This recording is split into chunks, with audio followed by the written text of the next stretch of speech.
So if it is, बघा simple present मध्ये statement असं असेल वाक्याचं, डायजेस्ट काम केलं जातं किंवा डायजेस्ट काम झालं आहे किंवा डायजेस्ट काम केलं आहे. So this type of sentences are to be spoken with the help of this formula. ठीक आहे. जर कर्त्याद्वारे असा उल्लेख असेल आपल्या स्टेटमेंट मध्ये, डायजेस्ट काम कर्त्याद्वारे केले जाते किंवा डायजेस्ट काम कर्त्याद्वारे केले आहे, या वाक्यामध्ये फॉर्म्युला हाच राहील. शेवटी बाय सब्जेक्ट ऍड होईल, object plus M is R. याचा अर्थ पॅसिव्ह वॉइसचे वाक्य जे आहेत ते ऑलवेज बाय सब्जेक्ट असतात असं अजिबात नाही. कॉन्सेप्ट समजून घ्या. Try to understand the concept. कोणी आलंय का? दत्ता, आदोष अँड पार्टी.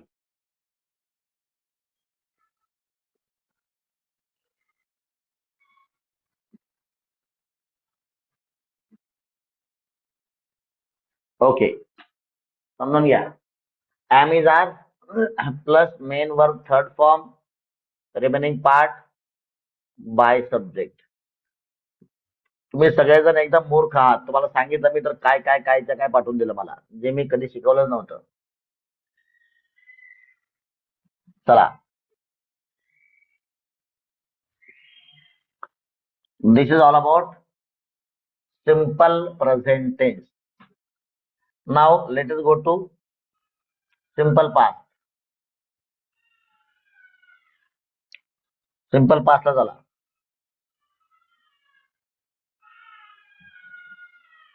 सिंपल पास्ट याचं स्टेटमेंट होतं, डायजेस्ट काम केले होते किंवा डायजेस्ट काम केलं गेलं किंवा डायजेस्ट काम झालं होतं. असं जर सेंटेन्स असेल या स्टेटमेंटचं तर ते कसं बोलायचं? ऑब्जेक्ट प्लस तिकडं ॲमेझॉन होतं, इकडं काय आहे? Was were. हे टॉपिक्स मी डिटेल मध्ये शिकवलेले आहेत already. This topic are taught in detail. ठीक आहे. Today this is only with the motto of making a chart for displaying in your at your study place. Object plus was verb plus main verb third form, remaining part full stop.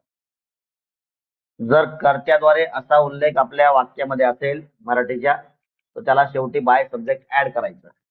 For example, digest काम कर्त्याद्वारे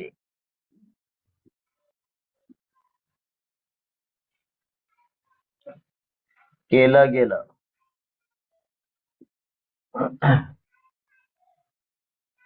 किंवा digest काम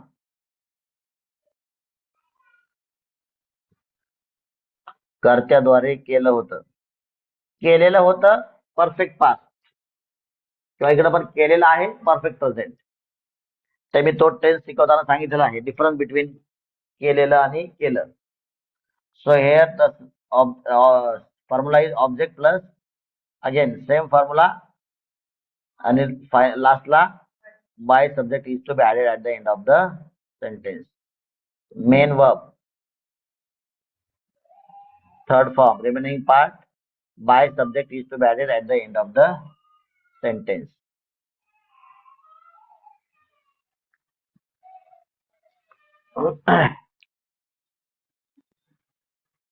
Then is the third tense, that is simple future. आपण एवढ्याच एरियामध्ये येण्याचा प्रयत्न करू. त्याला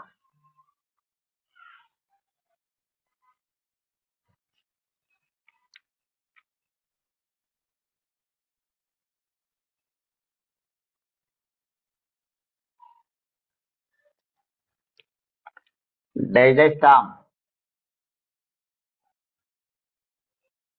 केलं असेल किंवा केलं गेलं असेल किंवा डॅश काम झालेलं नाही, हा झालं असेल, झालेलं म्हणलं की परफेक्ट फ्युचर असेल, म्हणलं की तुमचा first formula object plus will be. इथं बघा ॲमेझॉन आहे, इथं वॉजवर आहे, इथं विल बी येईल, plus third form remaining part फुल स्टॉप. जर कर्त्याद्वारे असं मेन्शन असेल तुमच्या वाक्यामध्ये तर त्याला बाय सब्जेक्ट हे शेवटी ऍड होईल. डॅश काम कर्त्याद्वारे केलं गेलं असेल, केलं असेल, झालं असेल किंवा केलं जाईल असे असेल ते. कर्त्याद्वारे केले जाईल, केले असेल वगैरे वगैरे. तर शेवटी बाय सब्जेक्ट ऍड करायचं. Object plus will plus be plus okay plus be नाही will be okay will be plus third form remaining part and by subject is to be added at the end.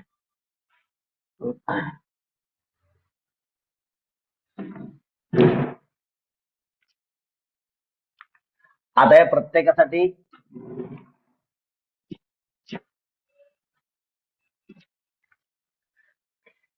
एक एक दोन दोन sentences. आमच्या स्कूलमध्ये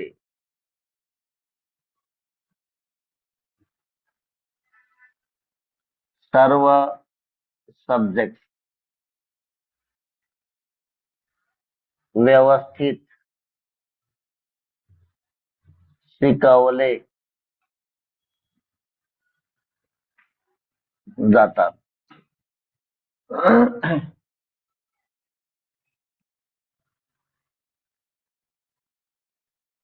माझ्यासाठी दररोज आईद्वारे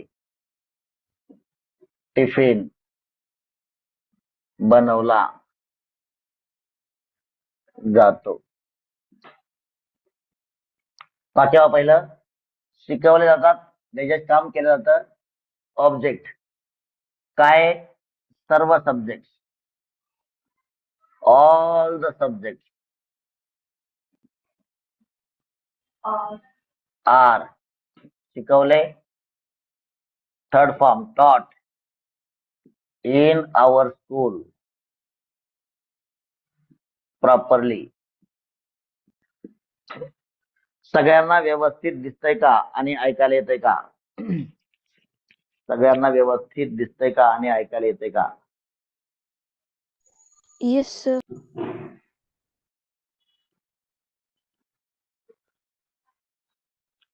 तुम्ही सगळे अभ्यासाच्या बाबतीमध्ये गाढवा आहात. एकालाही अक्कल मला दिसले नाही. हे लिहू का ते लिहू का ते लिहू का, मोर कुठले, मी शिकवलं कशाला? हा इकडून आणतंय तिकडून आणतंय, गोळा करतंय, गुगलला बघतंय. हा डोक्याचा भाग अजिबात नाही. आता इथून पुढे मला समजलं तुमच्या या सवयीसाठी काय केलं पाहिजे. आता मी त्याप्रमाणे सावध राहील. And I am going to be very strict. दररोज ज्याचा होमवर्क येत नाही त्याला 5 वेळेस फक्त मी दररोज नोट करणार आहे. मी कोणाला सांगणार नाही. मी शिक्षकांवर अवलंबून राहायचो, माझं ते झालं नाही. आता इथून पुढं I will take the control in my hand.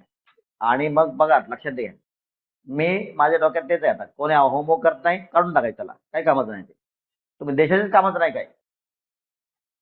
You do the things regularly, otherwise तुम्ही देशाच्या कामाचे नाही आहात. रेग्युलर काम करा, रेग्युलर गोष्टी करा. रेग्युलरली होमवर्क करता येतात, रेग्युलरली तुम्ही काहीच नाही करू शकत. You will be failed in every of the area domain. चला बनवला जातो.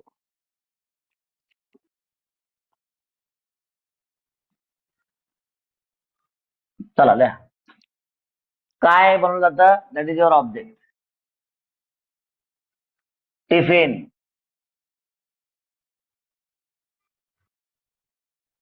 काय? इज प्रिपेअर्ड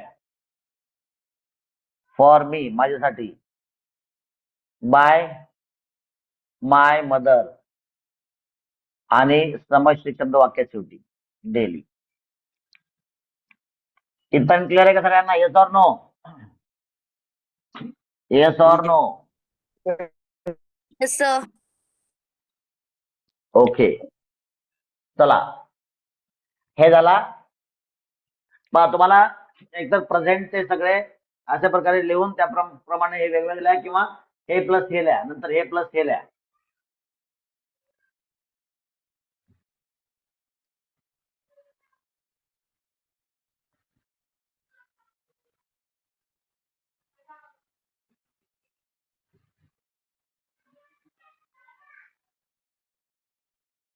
हा, चला पुढं. या पद्धतीचं वाक्य सांगा मला आता. सांगा, त्याच्यात काम केलं होतं.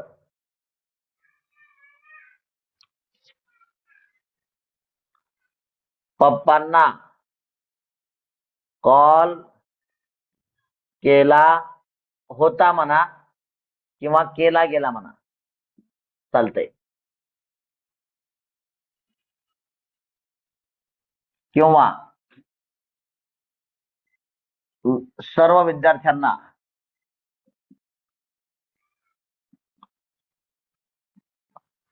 सांगितलं होतं.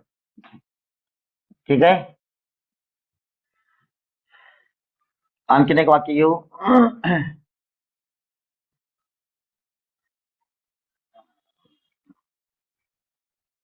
घरासमोरील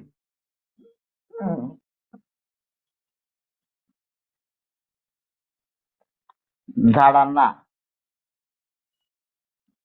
सुट्ट्यामध्ये आमच्या शेजाऱ्याद्वारे पाणी दिलं गेलं. अरे, परत रेड नाही झालं का? असं आहे. चला, पप्पांना कॉल केला होता सांगा. ज्यांना कॉल केला होता ते ऑब्जेक्ट आहे. पप्पा, बघायचं फॉर्म्युला. वॉज, हे गधड्या, वॉज कॉल्ड, दॅट्स इट. ज्यांना सांगितलं होतं that is your object. All the student. Object नंतर काय? वर, सांगणे, थर्ड फॉर्म, टोल्ड. आमच्या शेजाऱ्याद्वारे पाणी दिलं गेलं. ज्यांना पाणी दिलं गेलं ते पण ऑब्जेक्ट, आणि जे दिलं गेलं ते पण ऑब्जेक्ट. हे एक ऑब्जेक्ट आहे आणि हे पण ऑब्जेक्ट आहे. चला,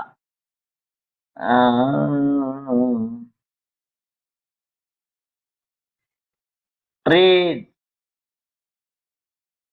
in front of the house. हा, काय?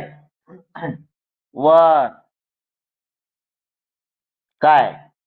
पाणी देणे. Watered by our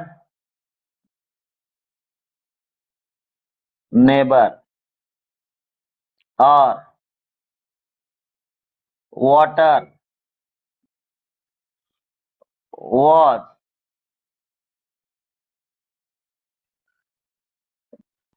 provided to the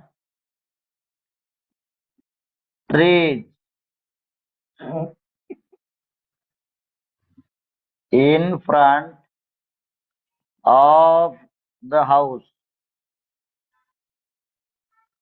same, by our neighbour. शेवटी आलं बघा, बाय आवर नेबर, आमच्या शेजाऱ्याद्वारे.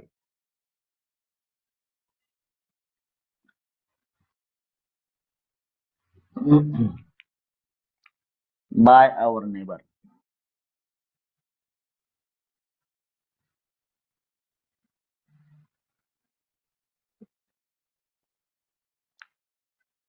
समजताय का? Yes or no? Yes sir. Yes sir. पुढचं वाक्य फ्युचरचं लिहू आपण.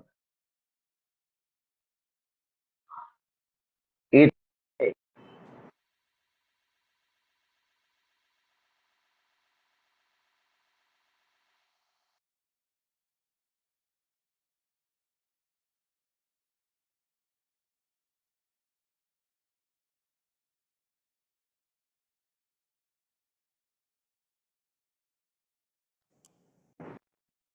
हा, इथून पुढे सर्व विद्यार्थ्यांद्वारे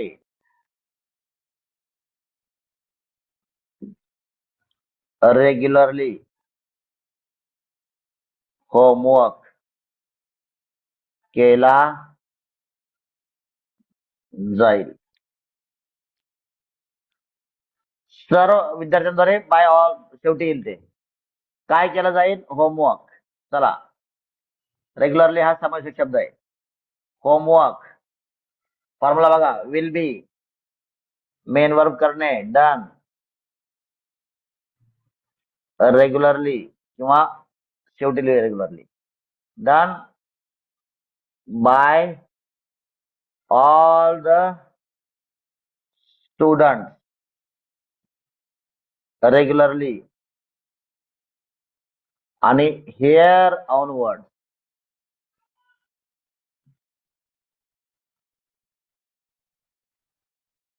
समजतंय का? Are you all getting? Yes sir. दुसरं वाक्य, येस सर. दुसरं वाक्य विदाउट द्वारे लिहू, विदाउट द्वारे. त्याला मदत केली जाईल. याच्यामध्ये दोन ऑब्जेक्ट आहेत, एक तर मदत आहे आणि ज्याला मदत केली जाईल तो पण ऑब्जेक्ट आहे. पहिला आन्सर येईल, ही विल बी हेल्प. हेल्पला जर आपण क्रियापद घेतलं तर हेल्प असं होईल. आता हेल्प जर आपण मदत घेतली, मदत हे नाव नाही, हेल्प विल बी पुरवणे, प्रोव्हाइडेड, प्रोव्हाइडेड हे आपण क्रियापद घेतलं. त्याला टू हिम.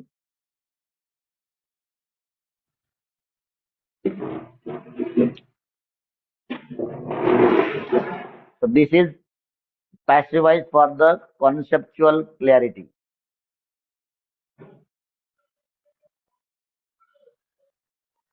मला कॉन्सेप्ट शिवाय गाढवासारखं अभ्यास करण्याची सवय लागलेली आहे. ठीक आहे, ठीक आहे. काय रिमेडियल ऍक्शन घेतोय सेकंड टर्म मध्ये, बघू कोण कोण टिकतंय, कोण कोण टिकत नाही. Survival of the fittest. जो मजबूत असेल तोच टिकेल, बाकी सगळे संपून जातील काळाच्या प्रवाहामध्ये.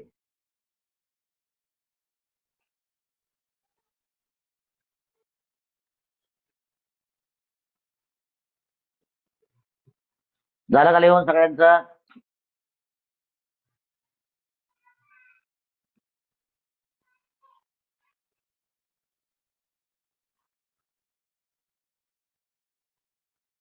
सगळ्यांचं लिहून झालं का नाही? Yes or no?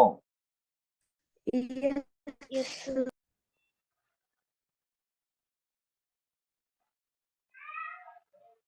ओके, चला पुढचा टेन्स आहे कंटिन्युअसच्या. फक्त दोनच टेन्स आपण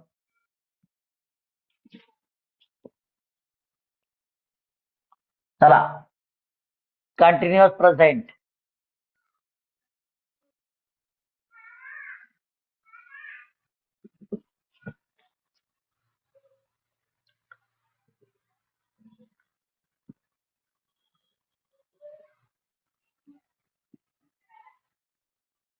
चला स्टेटमेंट काय मला सांगा.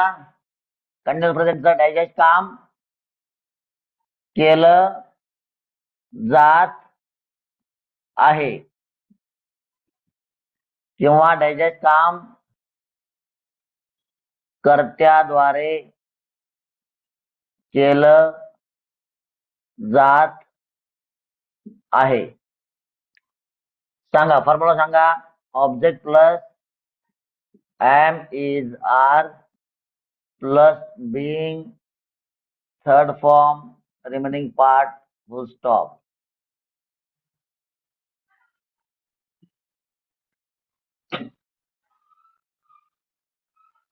बघा वाक्य बघा, आम्हाला हेच शिकवलं होतं.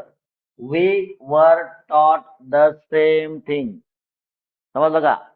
अशी वाक्य आपण प्रॅक्टिकल लाईफ मध्ये बोलतो, म्हणून हा पार्ट शिकवला जातो. म्हणून हा पार्ट शिकवला जातो. बघा कोणतं वाक्य? देअरफॉर दिस पार्ट इज टॉट.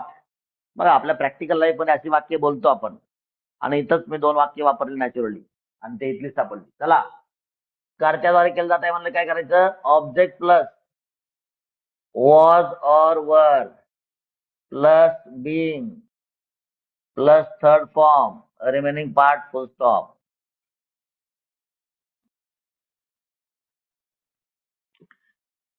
सांगा, एक्झाम्पल सांगायचं. त्याला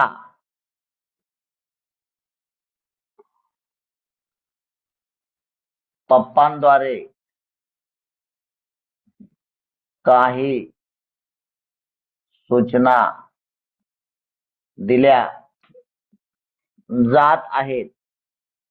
कसं होईल हे? काही सूचना ऑब्जेक्ट आहे, ज्याला दिल्या जातात ते पण ऑब्जेक्ट आहे. मग एकदा त्याला तो ऑब्जेक्ट घ्या, एकदा काही सूचना घ्या. काय होईल सांगा? अरे ही. चला सांग मला आन्सर इथं. He is being instructed. Given instruction पण चालेल. गिवन इन्स्ट्रक्शन पण चालेल, किंवा ही इज बिंग इन्स्ट्रक्टेड. बर, ते पण लिहू शकतो आपण. चला, he is being given. Okay, he is being given instruction. काही सूचना, सम इन्स्ट्रक्शन बाय पप्पा. बाय फादर और पप्पा. दुसऱ्या पद्धतीनं सम इन्स्ट्रक्शन्सला आपण ऑब्जेक्ट बनवू. सम इन्स्ट्रक्शन आर, इकडे इज होतं ही असल्यामुळं सम इन्स्ट्रक्शन मुळे आर झालं. Are being given to him by पप्पा. बाय प्लस सब्जेक्ट हा इंटिग्रल पार्ट असतोच नेहमी, असं अजिबात नाही, गरजेचं नाही. जर आलं तरच मेन्शन करणे आहे, जर आवश्यक असेल तरच mention. Otherwise without by subject देखील अनेक वाक्य असतात, आपण बोलतो ते प्रॅक्टिकल मध्ये. चला पुढचं वाक्य. हे झालं पहिलं एक्झाम्पल. दुसरं एक्झाम्पल. आम्हाला स्कूलमध्ये क्रिकेट शिकवलं जात आहे. लक्षात घ्या, लवकरच आपल्या स्कूलची क्रिकेट, खो खो या टीम्स तयार होणार आहेत. या माध्यमातून ही सूचना आहे. लवकरच एक स्पोर्ट्स टीचर अपॉइंट केला जाईल. इकडे बघा, सिंपल फ्युचरचं पॅसिव्ह आहे. A sports teacher will be appointed very soon. चला, जात आहे. आम्हाला, आम्हाला असा शब्द येईल. हा, ज्याला शिकवलं जात आहे ते ऑब्जेक्ट, आणि जे शिकवलं जात आहे ते ऑब्जेक्ट. 2 ऑब्जेक्ट आहेत. इथं बाय सब्जेक्ट आलंच नाही. मग एकदा we are being taught cricket in our school. किंवा दुसऱ्या पद्धतीनं क्रिकेट, पहिलं C capital letter. Cricket is we असल्यामुळं आर आलं, क्रिकेट असल्यामुळं इज आलं. क्रिकेट, अरे कंटिन्युअस प्रेझेंट. तुम्ही कुठे झोपले का रे? तुम्ही पण सांगितलं नाही. आम्ही जा रे, झोपले सगळे, सगळे झोपेत आहेत. हा, मी तुमची झोप मोडणार आहे लवकरच. Cricket is being taught in our school. इथपर्यंत समजलं का? Yes or no? कंटिन्युअसच्या दोनच टेन्सचं पॅसिव्ह व्हॉइस बनवलं जातं.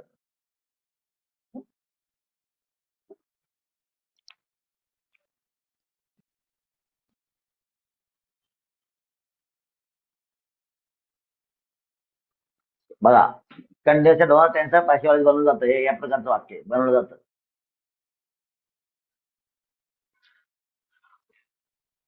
Passive voice of only two tenses is made, or passive voice of only two continuous tenses is made. Okay. or is used वापरलं जातं. समजतं का इथपर्यंत? आता okay, continuous past, next is okay, continuous present फक्त झालं ना आता. Atharva Misal, Yes, sir. तुला काहीतरी पनिशमेंट सांगितली होती मी, आठवतंय का नाही? I Yes. विश यू, काय सांगितलं होतं? I wish you good afternoon. किती वेळेला सांगितलं होतं? 50 times. लगेच पाठवायचं मला. Yes. आणि कंटिन्युअस पास्ट स्पेलिंग हे पुन्हा 50 वेळेस द्यायचं, 50 टाइम. ते पण चुकलंय तुझं. Yes. कंटिन्युअस स्पेलिंग चुकलंय. काय पण लिहिता, सगळेच नमुने आहेत आपल्याकडे, सगळे सगळे लोक. हा, चला. कंटिन्युअस पास्ट मध्ये काय लिहिलं? काय डायजेस्ट काम करद्वारे केलं. ओके, डायजेस्ट काम केलं जात आहे, तिकडे काय होईल? डायजेस्ट काम केलं जात होतं. डायजेस्ट काम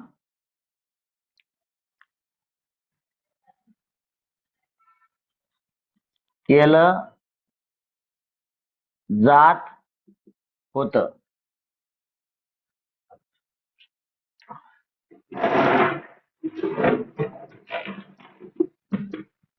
किंवा डायजेस्ट काम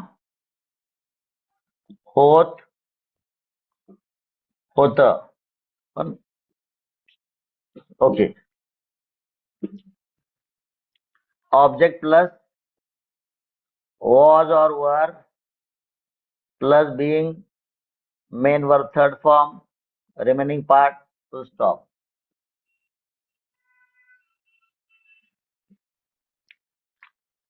डायजेस्ट काम कर्त्याद्वारे केलं जात होतं. नमुन्यांनो, तुमच्यामुळे मला डबल डबल सांगावं लागतं हे. आता आपण आज add a question tag complete केला असता. Being plus third form remaining part आणि शेवटी बाय सब्जेक्ट.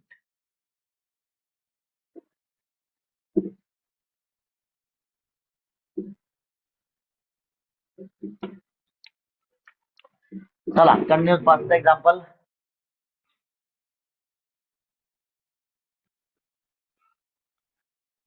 एक्झाम्पल घ्या.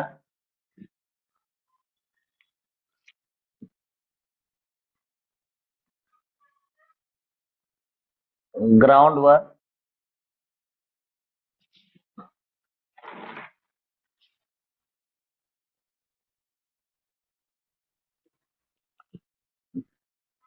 कॉम्पिटिशन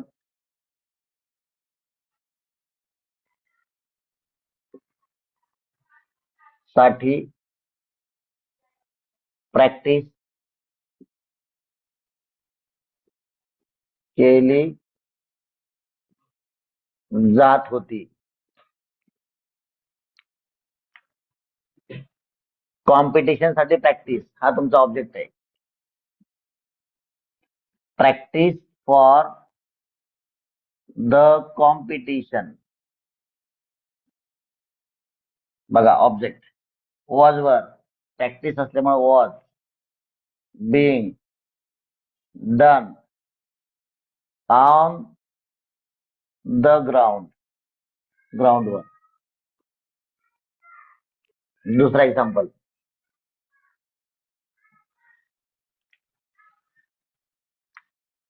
मनोजद्वारे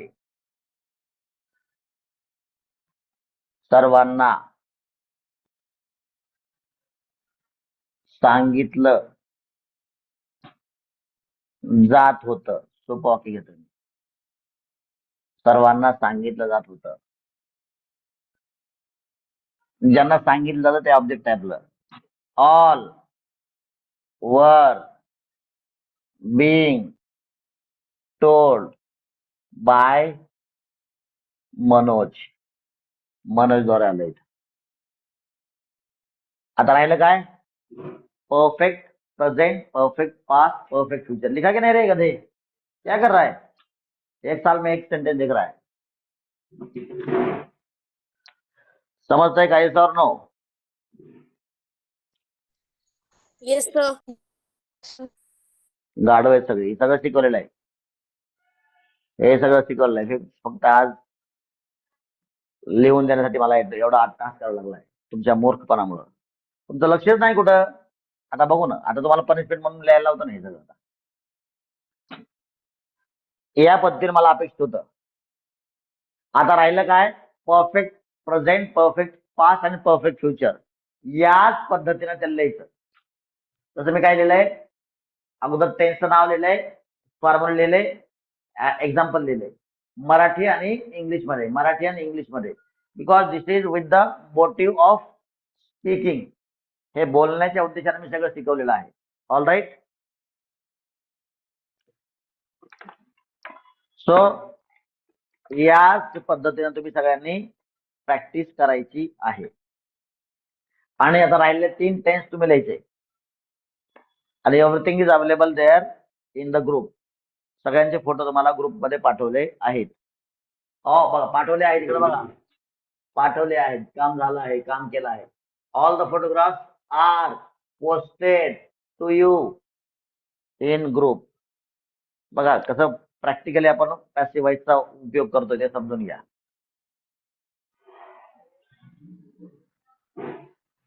झालं की मला सांगा. Once you are done please tell me. तर रेकॉर्डिंग मध्ये पुन्हा एकदा येण्यासाठी मी मुद्दाम होमवर्क सांगतोय. हे मी सिंपल टेन्सेस 3 आणि कंटिन्युअस टेन्सेस 2 या ठिकाणी एक्झाम्पल सहित तुम्हाला दिलेलं आहे. याच पद्धतीनं perfect tenses, perfect present, perfect past आणि perfect future only 8 tenses passive voice वापरलं जातं बघा. Passive voice of only 8 tenses is used. बघा प्रॅक्टिकल मध्ये आपल्या बोलण्यामध्ये कशी वाक्य येतात त्याचं पण तुम्हाला दर्शन घडवून देतोय. ठीक आहे. आता परफेक्ट टेन्सेस 3 जे काय राहिलेले नमुने आहेत हे तुम्हाला इथे ऍड करायचे. आणि हा सगळा होमवर्क 5 वेळेस 5 टाइम्स रिपीट करायचा आहे. No excuse, no sorry. जो करणार नाही तो परमनंटली म्हणतोय मी, परमनंटली ग्रुपमधून निघून जाईल. ग्रुपमध्ये पण राहणार नाही. ठीक आहे. हे तुम्ही ब्लंडर केलं होतं. आता फक्त तुम्हाला पवित्र होण्याचा हा चान्स आहे. जे लोक हे करतील ते लोक ग्रुपमध्ये राहतील, बाकीचे राहणार नाही. चार्ट मला एक्झॅक्टली तुमच्या घरामध्ये असेच पाहिजेत. No excuse, no sorry. मी इकडे गेलो होतो, मी तिकडे गेलो होतो, माझ्या आजोबांच्या आजोबाचं लग्न होतं, असलं काही सांगू नका. ठीक आहे. समजलं का नाही? Yes or no? Yes sir. Shall we have pause? Yes, sir. We will have Okay, we'll have pause.